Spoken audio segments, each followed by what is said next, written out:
kita kan yang tes itu di kampus yang di Indonesia itu, kalau nggak salah 7 orang rombongan. Udah ceritain aja di stan. Di stan.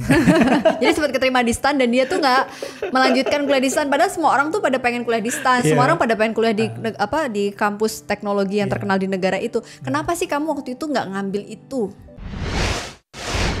Halo 2021, pastinya pengen banget punya satu yang baru di segmen Analisa Channel ini. Ada apa ya segmen barunya? Nah akhirnya setelah dari 2018 pengen banget ngundang gestar yang susah banget untuk diajak ke studio aku. Akhirnya dia datang juga, siapa lagi kalau bukan Bapak Muhammad Aji. Jeng jeng jeng jeng.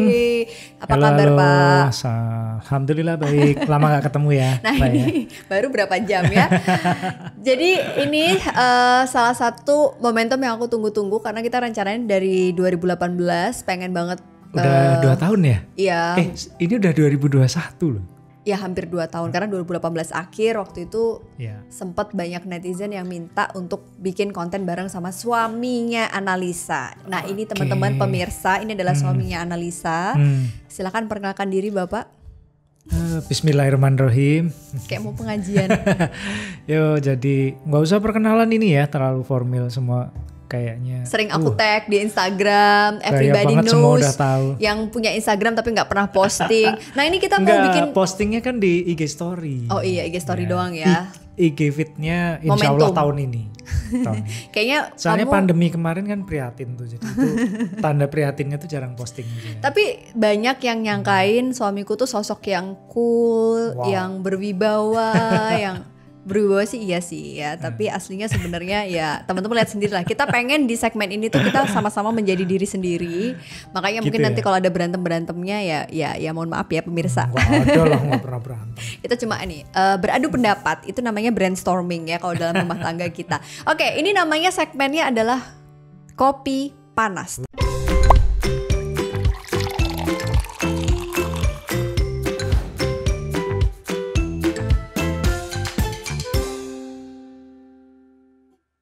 Jadi tiba-tiba aja sebelum syuting tadi kita bikin nama apa ya gitu sampai akhirnya Kopi Panas. Kepanjangannya apa sih Mas? Kopi Panas, Kongko pagi bareng Papa Aji dan Analisa. Asik. Nah ini soalnya kita tuh punya satu kebiasaan ya. Kita quality time-nya itu adalah pagi hari. Kita ngopi, entah olahraga dia sendirian kalau nggak ngajak aku yang seminggu sekali atau sebulan sekali. Terus akhirnya waktu pagi. Tapi bukan coffee addict juga sih kita ya. Kita penikmat kopi baru kan. Iya, baru. Kopinya bukan yang kopi yang itu banget. Pokoknya asal kopi aja. Tapi kamu sebenarnya udah mulai ngerasa ini gak sih Mas? Minum kopi tuh kayak sesuatu yang apa ya? Apalagi karena pandemi ini kan kita gak seproduktif dan gak seaktif dulu. Jadi kayak lebih gampang ngantuk kayak gitu. Dan karena dulu image, kalau buat aku pribadi ya, image kopi itu minuman gak sehat. Oke. Karena bikin darah tinggi lah, apalah. Zaman dulu taunya gitu. Tapi ternyata untuk kita yang sehat, yang nggak ada pantangan, dan cara minumnya bener tuh dalam artian jangan banyakkan gulanya daripada kopinya gitu. Itu berarti bukan kita kayak jadi aku mendadak jadi ahli kopi, malah review kopi. Nah ini intinya Kopi Panas ini adalah obrolan spesial suami istri yang di pagi hari yang sambil kita ngopi semau kita gitu kan, bebas kita pengen ngobrol mulai dari topik-topik yang mungkin gak harus yang selalu hits, tapi pokoknya ngobrol santai. Intinya kita pengen bawa obrolan pagi kita di rumah itu dibawa ke studio Analisa Channel, itu kan? Oke, nah sekarang aku pengen kita mengenalkan satu profesi masing-masing. Oke, Mas Aji ini dari dulu gak pernah aku panggil dengan panggilan selain Mas. Jadi dia selalu aku panggil. Dulu sering ngiri kan sama teman-temanmu. Iya, pengen dipanggil panggilannya babes, ada yang babe, yang darling, dear. Ya semacam-macam. Mae, Pak gitu. Ada kan? Enggak ada. Itu tetangga kita kan. Jadi sekarang nih Mas Aji ini kita kan kenal udah lama. Terus mungkin bisa diceritain dulu. Kita kalau ngobrolin pagi-pagi kita ngobrolin banyak hal, topik-topik gitu ya. Aku tuh kan sering dapat berita-berita terkini tuh justru dari kamu ya Mas. Kayak Apalagi aku dari akun itu loh. Iya, yang aku nggak mau follow tapi kamu follow itu. Tapi kamu nanya terus kan beritanya. Aku tuh tipe yang susah memfilter gitu loh teman-teman, kayak soal pandemi ini aku tuh pengen update tapi aku nggak mau baca langsung. Jadi aku selalu mendapatkan updatean dari Bapak Aji. Terus kayak gosip-gosip terbaru yang ternyinyir, aku menyeleksi untuk tidak menonton dan memfollownya. Tapi taunya dengar juga dari dia dan bikin kan kepo. Kata siapa ya? Aku tuh kan ahli dalam segala bidang kecuali bidangnya sendiri. Nah ngomong-ngomong, boleh dikenalin dong Mas, bidang kita tuh kan beda banget ya, beda psikologi banget. Dan juga hukum. Walaupun sama-sama IPS ya? Sama-sama psikologi IPS. IPS kan? Aku IPS. Tapi ada IPA-nya juga sih. Padahal aku SMA-nya IPA. Ya whatever itu. Tapi ngomong-ngomong soal ini nih, soal pendidikan. Kita hari ini pengen ngobrol masing-masing karir. Nah buat yang teman-teman baru pada kenal, atau yang subscriber baru, atau yang baru tahu kita, atau mungkin yang udah kenal kita lama, kita ini kan merintis sebuah profesi yang kita mulai sejak 20 tahunan. Pada saat umur kita masih di bawah 30. Dan di bawah 30 untuk punya sebuah perusahaan sendiri, ya kan, dia buka kantor sendiri, punya bukan usaha perusahaan. Sendiri. Punya usaha perusahaan sendiri. Itu kesannya gede gitu ya. Gitu. Benar. Padahal PT juga jarang banget diaktifin kecuali tender. Bikin perusahaan gampang sebenarnya. Ya ini Bapak kan ahlinya. Nah ngomong-ngomong dia ini backgroundnya adalah dari hukum teman-teman. Sebuah profesi yang tidak usah disebutkan di sini. Inilah profesi di bidang hukum. Oke, banyak jangan disebutin ya. Jangan disebutin. Kode etik. Kode etik. Nah ngomong-ngomong nih, Mas, kita kan sama-sama ini banyak banget yang sering nanya gitu, Mbak Ana gimana sih awal mula memulai APDC Indonesia? Dan kita sama-sama mengambil path atau jalur karir yang kuliah S1 langsung kuliah S2. Kerja paling juga sama-sama magang kan? Karena memang harus gitu kan kita. Jadi profesi kita menuntut seperti kita itu. Harus aku sebagai S2. Psikolog dan suamiku sebagai profesi itu tuh gitu di bidang hukum harus mengambil S2 dan harus ada semacam license ya. Kita sama-sama mendapatkan license itu. Tapi ngomong-ngomong soal investasi pendidikan di usia 20 tahunan. Sebenarnya kita tuh kan ada pada titik hari ini tuh bukan hanya karena gelar S1 S2 kan Mas. Tapi ada hal-hal lain di luar itu yang sebenarnya membuat kita belajar sampai hari ini. Khususnya tentang daya juang, ngadepin klien. Yang kita sama-sama ngadepin klien yang jadi suamiku ini teman-teman sering banget dia tuh curhat tentang kliennya dengan tipe A sampai Z. Apalagi kan berurusan dengan uang ya. Terus aku tuh melihat, aku pengen nanya deh. Maksudnya ketika kamu pada satu titik yang kan aku tahu banget ya Mas, kamu tuh kayak punya idealisme, values yang kamu pegang dalam berprofesi ini gitu. Beberapa tahun terakhir. Nah, ini tuh sebenarnya adalah shaping atau shape by terbentuk dari sebuah kuliah S1 S2 aja, atau ada hal lain sih yang sebenarnya membuat kita tuh sama-sama ada di titik ini? Ya, jadi kalau menurutku ya, pendidikan formal itu yang jadi catatan penting itu pertama, pendidikan formal itu sangat-sangat penting. Walaupun itu bukan jaminan kesuksesan seseorang. Nah, contoh ekstrimnya kan banyak yang bilang tuh, itu si Mark Zuckerberg aja tuh DO, tapi dia sukses. Nah, kadang buat beberapa orang yang dijadiin patokan itu, aku nggak usah kuliah lah, Mark Zuckerberg aja sukses. Tapi nggak semua orang bisa kayak gitu kan. Tapi yang makanya aku bilang tadi yang jadi catatan penting buat pegangan kita itu pendidikan formal itu penting. Masalah nanti ketika dijalani itu di tengah jalan ada perubahan-perubahan atau apa, itu beda cerita gitu loh. Kayak Mark Zuckerberg kan dia juga sempat merasakan bangku kuliah kan. Iya. Kan? Ya kayak Jack Ma itu juga sempat ngomong gitu bahwa intinya umur 20 tahunan itu adalah umur kita untuk. Sorry, bener gak sih yang DO tuh Mark Zuckerberg atau siapa sih? Iya. Dan Jack Ma juga 10 kali. Gak salah kan berarti? Enggak. Kalau salah dibenerin ya teman-teman ya. Jadi ini bukan itu ya. Jangan dianggap serius ya. Tapi pokoknya ada beberapa banyak orang yang pengusaha yang nggak kuliah, kuliahnya nggak selesai, bahkan mungkin ada beberapa juga di Indonesia tuh yang mungkin lulusan SD lah, lulusan SMP tapi sukses. Iya. Tapi kan mereka sempat mengenyam bangku kuliah pendidikan formal itu. Karena sebenarnya proses, kalau aku pribadi ya, proses yang nggak bisa didapetin dari bangku pendidikan formal itu adalah pola pikir gitu, problem solving. Kita kayak ngebahas KKN terus, misalnya. Jack Ma tadi gimana? Jack Ma itu juga pernah ngomong gitu. Dia kan 10 kali gagal diterima di Harvard. Terus dia kayak selalu sama gitu, kita daftar aja belum. Jadi kan sama-sama nggak diterima. Sama-sama nggak diterima. Jadi apa ya? Kalau aku bilang tuh sebenarnya soft skill ini tuh akan terbentuk ya both dari formal education sama informal. Ya, ya nggak sih? Benar gitu. banget. Dan ini sih tadi kan nyinggung masalah KKN juga. Justru aku paling ngerasain fase-fase di perkuliahan, kita ngomongin khusus spesifik di kuliah ya, yang ngaruh banget di kehidupan ketika kita pokoknya berjuang di kehidupan ini ya, masalah kerjaan lah, masalah apapun itu yang paling berpengaruh itu menurutku malah yang di kegiatan-kegiatan di luar kelas. Contohnya yang paling kelihatan sih KKN itu. Dulu waktu kuliah. Tapi kalau nggak wajib kamu mau nggak KKN? Kayaknya enggak. Nah ini makanya aku mau bilang. Dulu waktu kuliah itu selalu ntar semester berapa sih? 7 ya? Semester 7. 6-7 ya? 7. Semester 7 harus KKN. Males banget lah, inilah itulah. Nah tapi setelah ngejalanin, di awal-awal memang kerasa kayak berat. Tapi setelah ngejalanin, oh ternyata ini ya manfaatnya. Bahkan beberapa teman ada yang wah luar biasa manfaatnya. Dapat jodoh di situ. Alhamdulillah. Walaupun belum dapat gelar, dapat jodoh dulu. Tapi tapi di situ karena kan fungsi KKN menurutku kesimpulannya itu kan ada 2 hal utama ya yang kita bisa dapat dari situ. Social kita belajar decision making, problem solving, sama satu lagi. Apa sih 3 ya berarti? Belajar untuk fleksibel di kamar mandi jenis apapun. Itu susah loh. Dia dulu nganterin waktu aku KKN. Jadi tempat rumah yang buat aku tempetin buat KKN itu baru dibikinin kamar mandi, waktu baru dibikinin kloset itu waktu project KKN-mu.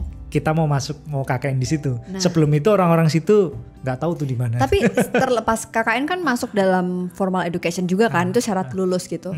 Waktu kita sama-sama lulus kuliah nih Mas, kita flashback nih. Kita kan sama-sama menjalankan karir yang waktu itu tuh sebenarnya kayak bukan background kita gitu. Ibaratnya kalau mau jadi psikolog ya maganglah di tempat psikologi gitu. Aku sempat magang juga sih, walaupun sebenarnya profesi di balik mahasiswa itu aku kan jadi penyiar. Kamu mendampingiku pada saat aku ikutan kontes ini itu, terus kayak aku bikin butik, Ratu kontes yang kalah terus gitu, tapi nggak kapok-kapok, terus kayak jualan apa sih produk-produk, kita bikin lokal produk waktu itu bikin biar pengen mandiri secara finansial. Aku sih ngerasa part itu tuh juga membentukku hari ini gitu loh. Kalau nggak ada di bagian itu tuh mungkin nggak bisa seberani ini untuk membangun APDS Indonesia dan punya kantor sendiri gitu. Kalau kamu sendiri kan juga dulu Palu Gada juga kan Anda? Palu Gada. Tapi gini, kenapa sih Mas kamu kan sempat jualan mobil juga? Dia sempat jadi maklar mobil loh teman-teman gitu. Bukan maklar pernah, pedagang juga pernah. Beda loh. Oh beda ya. Ya levelnya agak sedikit lebih tinggi. Tapi aku mau gitu nih nikahin sama MKL, MBL gitu, maklar mobil atau pedagang mobil. Justru itu yang menjadi bagus. Yang pertama itu bukan profesi yang hina ya. Apapun itu profesi yang kerjaan halal kok, apapun itu. Dan sebenarnya itu ada riwayat ini juga sih, keluarga juga sih, dari orang tua dulu, kakak dulu, itu kerjaan sambilannya kita tuh memang dari dulu dagang mobil. Dan sebelum ada mobil murah kayak sekarang, bukan mobil murah sih istilahnya, mobil LCGC itu loh, tahu nggak mobil LCGC? Mobil lama itu kan? Bukan LCGC itu. LCGC. Yang kayak ini kan, LCGC. Yang buat LG yang gede itu kan? Astagfirullah. Oh, bukan lagi ya? Oh, emang suka soto itu? Enggak. LCGC itu kayak mobil kayak itu Agya, Ayla. Itu kan low cost green car. Itu programnya pemerintah bikin mobil murah. Ini malah jadi ngomongin mobil juga. Itu kan sejak ada mobil-mobil itu kan banyak mobil baru murah.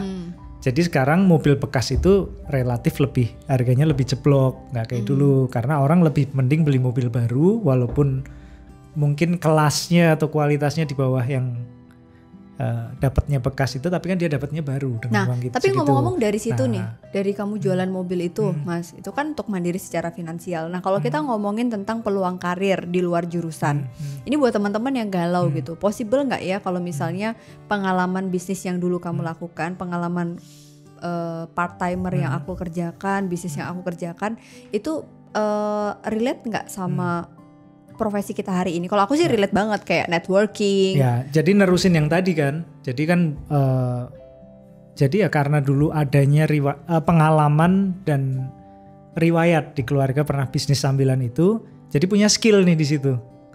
Jadi dari aku kecil itu udah diajakin bapak waktu itu sama kakak ya.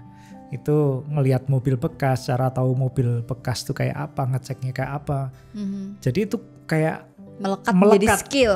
Ketika SMP aja aku tuh udah bisa ngelihat kualitas mobil hubungannya bekas. Sama skill yang kamu sekarang apa? Nah gini artinya akhirnya setelah menjalani profesi itu, dari kuliah kan aku tuh udah jual beli mobil juga kan. Mobil dulu izin sama bapak kan, mobil dijual untuk modal buat dijual beliin. Dulu kan mobilku 2 minggu sekali ganti kan malah. Iya, terus kayak aku jadi pacaran sama anak orang kaya banget gitu yang mobilnya banyak gitu kan. Padahal itu jualan. Ya. Terus sempat juga kamu jual mobil, pinjam mobil Mas Robi, terus kayak sering tuh, lama banget. Uangnya buat ini kita invest untuk bisnis properti gitu. Pernah juga kayak gitu. Pokoknya ada peluang apa diambil waktu itu, kita kan kayak gitu kan. Iya, sama. Sekecil sama apapun peluangnya, apa yang kita bisa lakuin kita lakuin. Nah dari situ kan kita belajarnya bahwa mau apapun itu profesinya pasti ada pelajaran yang kita ambil kan. Ya betul. Cara ngadepin orang, karakter konsumen tuh kayak apa. Dan ini gak sih mas, risk taker juga gitu. Maksudnya high risk high return, ketika kamu mau dapat untung banyak ya resikonya tinggi gitu. Nah sekarang ketika kamu pengen sukses dalam profesi kita masing-masing, kita harus menghadapi pusing-pusing kepala, ngadepin resikonya juga gitu, jangan mau duitnya enak doang. Benar. Itu mental yang perlu dibentuk gak sih? Mental yang harus dibentuk banget. Yang jelas bahwa yang namanya usaha, orang mental pengusaha itu dia harus saving, pasti kan? Karena kita nggak ada penghasilan pasti loh. Bisa benar. Sekarang kita untung banyak, minggu depan, bulan depan kita nggak dapat untung sama sekali. Artinya kan kita harus nutup operasional atau kebutuhan kita dari keuntungan bulan-bulan sebelumnya. Tapi kamu sempet gak sih mas ngerasa kayak salah pilih jurusan? Ya pernah, karena emang pernah salah jurusan. Oh iya, cerita-cerita. Jadi Mas Haji ini pernah ngambil kuliah SMA aku tuh kan IPA dulu. Padahal udah diarahin ke IPS. Terus sempat keterima di salah satu universitas yang sangat terkenal di negara maju. Sana lah. Terus nggak diambil. Terus pernah keterima. Negeri juga pernah. Iya, pernah keterima di salah juga. Satu ini juga yang langsung dijamin dapat kerja. Ya di salah satu kementerian yang sangat terkenal itu, sekolah yang itu tuh yang dijamin pasti langsung kerja dan semua orang sampai berkali-kali untuk tes, tapi kamu kayak fortunately. Itu lucu juga tuh. Itu kan ceritanya, wah nanti nonton juga dia kali ya. Kita kan yang tes itu di kampus yang itu, yang di Indonesia itu, kalau nggak salah 7 orang rombongan. Udah ceritain aja di STAN. Di STAN. Jadi sempat keterima di STAN dan dia tuh nggak melanjutkan kuliah di STAN. Padahal semua orang tuh pada pengen kuliah di STAN. Semua orang pada pengen kuliah di kampus teknologi yang terkenal di negara itu. Kenapa sih kamu waktu itu nggak ngambil itu? Dan nggak tahu, feeling aja. Oke, mungkin nggak, kalau gitu nggak ketemu aku ya. Nah itu kan akhirnya gak setelah beberapa tahun kan jadi tahu kan ada hikmah di balik semua kejadian. Allah tuh selalu punya rencana yang lebih baik. Nah kembali ke sini topiknya ya. Tadi kan nggak diambil nih. Terus kemudian akhirnya kamu sempat jalan jurusan di teknik. Akhirnya malah masuk ke teknik informatika. Ya. Di Jogja di UII waktu itu. Memang dari awal udah mantep. Aku pengen kuliah di situ. Dan tahu nggak sih ceritanya aku daftar di negeri di UGM itu. Tapi ikut tesnya cuma hari pertama. Nah waktu itu kan zamanku tesnya 2 hari. Ikut tesnya cuma 1 hari. Karena emang udah nggak pengen masuk sana. Nggak terlalu niat memang. Karena waktu itu memang pengennya di informatika. Bukannya kamu takut kalau ketolak terus kamu bapernya berkepanjangan? Itu juga, itu alasan yang sebenarnya itu. Terus akhirnya? Masuknya di informatika kalau di Jogja itu yang ada di UII, di UGM kan nggak ada informatika. Oh nggak ada ya waktu itu? Nggak ada, sampai sekarang nggak ada. Adanya kan ilmu komputer kayaknya. Beda. Dan kamu udah pengen banget di situ. Wah, terus dulu kan zaman itu. Kenapa pengen banget tapi nilainya Nasakom? Nah ternyata di luar dugaan. Ternyata nah ini aku mau ngomong nih. Jadi waktu balik ke tadi waktu SMA itu waktu psikotes itu kan udah ada kayak penjurusan tuh kan ada sekolahan tuh ada ininya ya, ada parameternya kenapa aku diarahin ke IPS. Dan waktu itu aku ngotot, aku nggak maunya IPA. Dan akhirnya kelas 3 itu aku udah sebenarnya kalau dari kelas 1 sih itu parah lah zaman SMA tuh. Oh iya. Oke, terus akhirnya masuklah di informatika. 2 semester ya di sana. IP itu 1, IPK Nasakom ya, nasibnya 1, ya. Terus pindah ke ternyata hukum. beda banget sama yang dibayangin.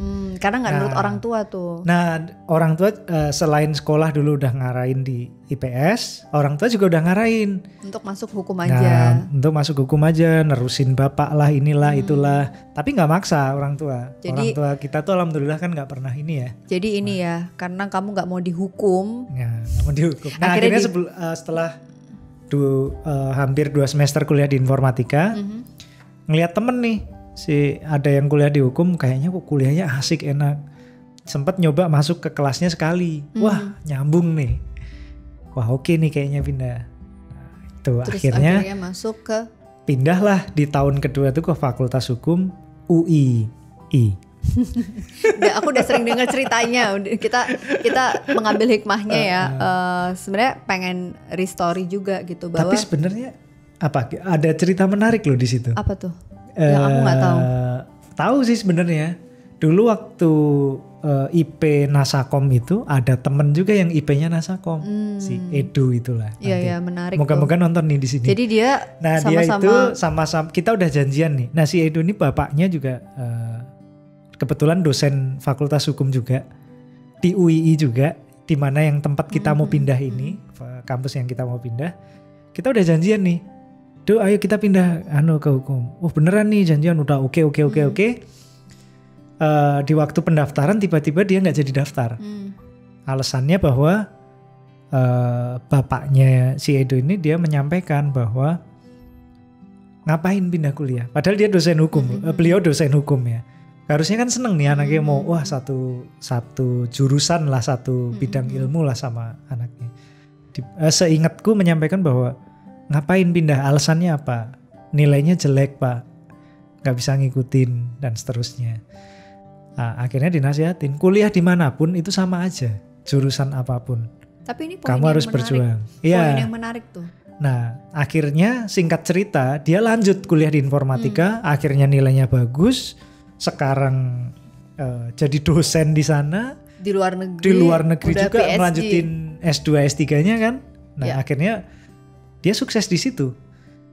Nah kalau menurutku sih poinnya, tadi kamu nyampein kan ada poin penting di situ. Kalau menurutku sih karena satu, akhirnya dia fokus pada jurusan yang dia ambil. Artinya dimanapun kita berada, kalau kita mau belajar itu pasti bisa. Bidang keilmuan apapun itu sebetulnya kalau kita mau berjuang bener, akhirnya bisa. Itu satu. Terus yang kedua, belum selesai. Yang kedua karena ngikutin arahan orang tua. Itu penting banget. Ya. Oke, jadi ini ngomongin soal kesalahan ya. Kadang-kadang kan kita dalam hidup tuh selalu ada kesalahan yang pernah kita buat tuh. Ya tadi kalau kamu lihat dari perjalananmu nih mas, story-nya itu tuh kesalahan apa yang kamu buat dalam pengambilan keputusan yang ya pasti kita nggak bisa nyeselin nih gitu. Cuma apa tuh kesalahan yang pernah kamu buat saat itu? Ini kayak konselingnya. Iya, andaikan kesalahan itu tuh nggak kamu lakuin, mungkin karena kamu bisa lebih ini gitu. Ada nggak sih pikiran kayak gitu? Ada sih. Jadi kalau aku sih percaya semua kejadian termasuk kesalahan itu pasti ada hikmah yang bisa diambil. Dan harus percaya bahwa memang itu kehendak Allah, memang harus ada kejadian itu gitu. Contohnya adalah ketika dari tadi urutan tadi bahwa ketika SMA aku udah diarahin masuk ke IPS, nggak ngikut ke IPA. Waktu itu belum ngerasain apapun. Kuliah udah diarahin masuk hukum aja, nggak mau. Maunya informatika. Mungkin waktu itu ada ego juga. Aku nggak mau lah satu profesi kayak bapak gitu. Aku bisa sukses tanpa ngikutin profesinya bapak. Mungkin ada rasa itu juga tanpa disadari. Nah akhirnya kan akhirnya balik juga aku kuliah sesuai saran orang tua juga kan. Masuk ke hukum dan akhirnya sekarang nerusin juga, bahkan kantornya juga nerusin kan gitu. Nah kesalahannya kan yang diambil di situ bahwa ini sih mah, jadi lebih ke apa ya, kita harus lebih banyak mendengar saran orang, jangan jadi orang yang anti kritik. Harus mau mendengar saran orang, yang apalagi orang itu di bidangnya dan dia circle terpenting dalam hidup kita gitu. itu juga penting banget. Poin pertama adalah orang yang di bidangnya, misalnya dulu waktu psikotes sudah diarahin IPS, Pak. Mereka kan memang bidangnya menilai orang bahwa ini lebih cocok di sini. Yang kedua, arahan circle terdekat kita, makanya, orang tua. Sih sama hasil psikotes sekarang nikahin psikolog. Dapatnya istri psikolog. Tapi gini nih, kayaknya sebenarnya ini seru banget buat dikembangin. Tapi aku rasa udah dapat banget message yang bisa kita ambil. Kalau aku pribadi sih aku ngerasa kayak nggak pernah.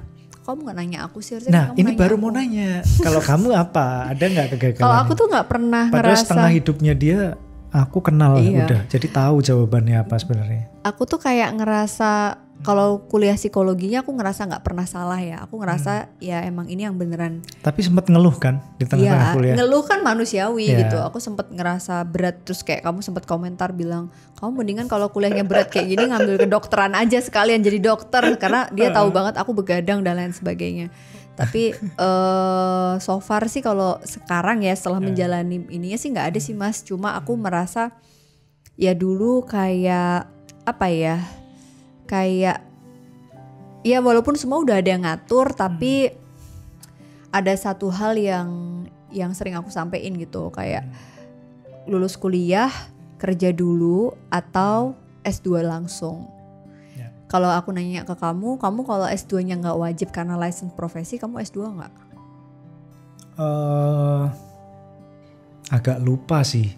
Nah kalau aku tuh kesalahan. Karena gini mah, memang dari awal ketika masuk ke fakultas hukum, itu udah targetnya aku harus jadi profesi ini. Yes. Jadi dari awal udah nggak ada pilihan. Ya gitu. Sama sih, aku juga gitu Mas. Cuma sekarang ini aku lagi menghadapi situasi yang ternyata pengalaman kita memimpin orang, pengalaman kita belajar untuk ngelit organisasi dan bisnis itu tuh bisa didapetin dari sebuah proses kalau kita itu belajar bekerja sama orang.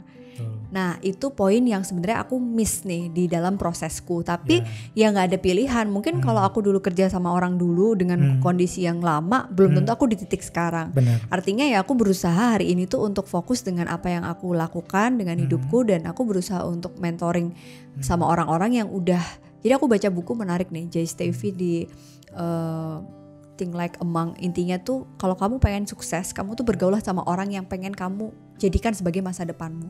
Nah, jadi bekerja keraslah sampai idolamu menjadi apa ya? Ada yang kayak gitulah. Ya udah, pokoknya idolanya tuh jadi temenmu lah pokoknya tuh. Iya, nah itu. Atau rivalmu menjadi jadi rekan pesaing bisnismu gitu istilahnya. Jadi kayak intinya tuh ya kita harus mengembangkan diri terus gitu. Nah, ini aku sekarang pada tahap itu. Tapi gini mah, ada kalau menurutku juga harus balance juga. Karena yang namanya orang sukses identik dengan kondisi ekonominya yang mapan pastinya. Mungkin kadarnya beda-beda ya. Kalau aku sendiri sih sering selalu mencari momen, mencari kayak lingkungan trigger gitu ya. Dimana aku sering ceritakan sama kamu. Terkadang aku tuh merasa lebih nyaman berada di lingkungan yang orang yang ekonominya itu biasa-biasa aja. Bukan kekurangan, ya mungkin ada beberapa yang. Karena kenapa sih mah di situ? Manusiawi kan, kadang di situ aku merasa jadi lebih banyak bersyukur. Satu itu, terus yang kedua mentalitinya juga flow kita tentang kerja keras tuh sama, menghargai uang gitu. Terus mindset tentang relasi tuh tidak money as a power gitu. Ya benar, itu. Kalau kita bergaul sama orang yang lebih dari kita, baik itu kesuksesannya, keilmuannya atau keadaan ekonominya, mungkin terkadang itu bagus buat kita, buat memotivasi diri kita untuk relasi dan lain-lain. Tapi terkadang kita menjadi melupakan rasa syukur kita terhadap Allah. Kadang, aku bilang gak selalu, kadang. Nah, kadang kan kita malah ngelihat, dia enak ya, kerja gitu doang, uangnya segini. Manusiawi kan? Tapi gitu. kalau aku pribadi, aku merasa tergantung. Karena ada orang yang ada di level itu, aku berusaha untuk memikirkan proses dia sampai di titik itu. Kayak ada yang isi untuk bisa ada di titik itu, ada yang enggak gitu. Nah, pada satu kondisi aku tuh pengen pada orang-orang yang jadi kayak modeling gitu loh Mas. Maksudnya orang yang susah terus sampai sekarang dia udah enak, aku tuh ngeliat prosesnya itu yang aku kayak pengen melihat diriku tuh I can see myself pada orang itu. Tapi kalau yang dapatnya gampang, ya kita nggak tahu ya, setiap orang pasti punya strugglingnya masing-masing. Tapi akan kelihatan dari pola pikir, money as a power, dari cara dia memanfaatkan waktu Sirik gitu. kan? Ya ada sih mungkin. Jadi ya itu menjadi apa ya? We can filter them, kita bisa mengfilter, but dia don't block gitu loh. Kita tuh nggak perlu terus kemudian nggak temenan gitu. Benar. Cuma artinya kita tuh memilih circle yang memang baik opini, ekspektasi terhadap hidup. Ya yang penting kita tuh memilih circle gitu, di mana kita bisa diterima dan values-nya sama dan kita merasa nyaman. Itu yang paling penting. Gak usah memaksakan masuk ke circle yang kita merasa nggak nyaman. Oke. Nah kesimpulannya dari obrolan kita ini artinya values itu penting banget. Penting banget. Dan ternyata ada satu lagi, kamu ingat gak? Singkat aja nih. Aku kayaknya pernah bilang sama kamu kan, Ma. Kita sering ngelihat orang yang dia tuh kelihatan banget dia tuh sangat dihargai karena dia punya uang. Punya uang. Kamu kebayang nggak, Mah, ngelihat orang itu misalnya tiba-tiba nggak punya, apakah dia masih diperlakukan, masih punya power seperti itu? Nah, aku makanya pernah bilang kan ke kamu, aku nggak mau anak-anakku kayak gitu. Jadi dia harus dihargai, dihormati orang bukan karena uangnya. Ya dia punya semoga keadaan ekonominya baik, tapi dihargainya bukan karena itu. Yes.